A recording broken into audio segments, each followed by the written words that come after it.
Сәлеметсіздер ме? Мен нөмір 1 мектеп-лицейінің 9 сынып оқушысы Момынқұл Нұрай. Менің тақырыбым орта ғасырлық құлан қалашығы. Здравствуйте, я Момынқұл Нурай, ученица 9 класса, школа-лицей номер 1. Моя тема – средневековый город Кулан.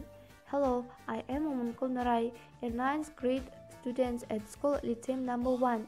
My theme in the medieval city of Kulan. Құт өрген, қасиет жайлаған қазақ даласының қай-қиыры да құндылықтарға бай.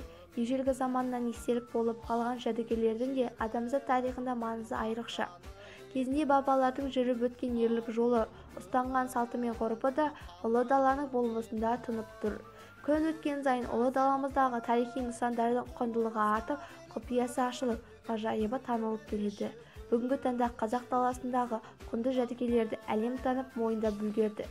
2014 жылы ЮНЕСКО-ның бүкіл әлемдік мұралар тізіміне елімізден 8 тарихи ескерткіштің енгізілгені белгілі.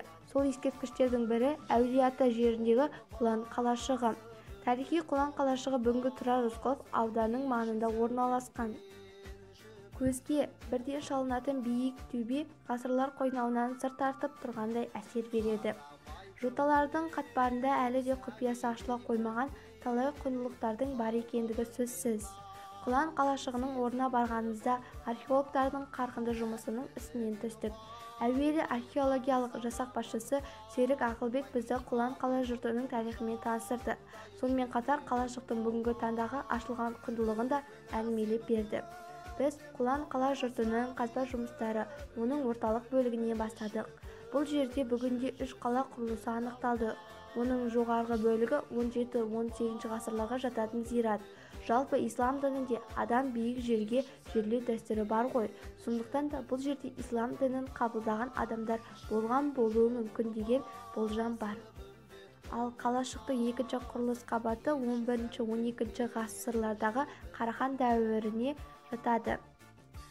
Бүгінде сол дәуірдің адамдарының тұрғын үй орындарының бөлмелері ашылды. Ал үшінші қабатын біз хан сарайы деп болжап отырмыз. Бұл жерде ғибадатхана болған. Бұл жер жекеленген 2 бөлмеден тұрады. Сол 2 бөлменің солтүстік-батыс бөлігінде ұзынша келген дәлізде бөлме бар. Ал ғибадатхананың қабырғалары ақ бояумен сырланған. Сырланған қабырғаларға түрлі бейнелер салынған. Сондай-ақ бұл жерде адамдардың бейнелері мен жауынгерлік киім киген, тұлпарға мініп қолына қылыш ұстаған адамдардың суреттері бар, дейді археолог Серік Шаймерденұлы. Жалпы жазба тарихи деректерде Құлан қалашығы 13 ғасырдың бас кезеңіндегі ескерткіш кешені екені айтылады.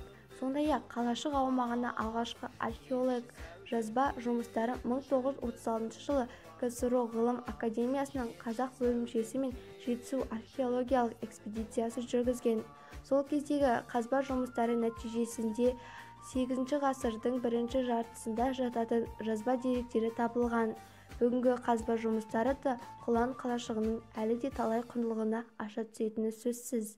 Назарларыңызға рахмет.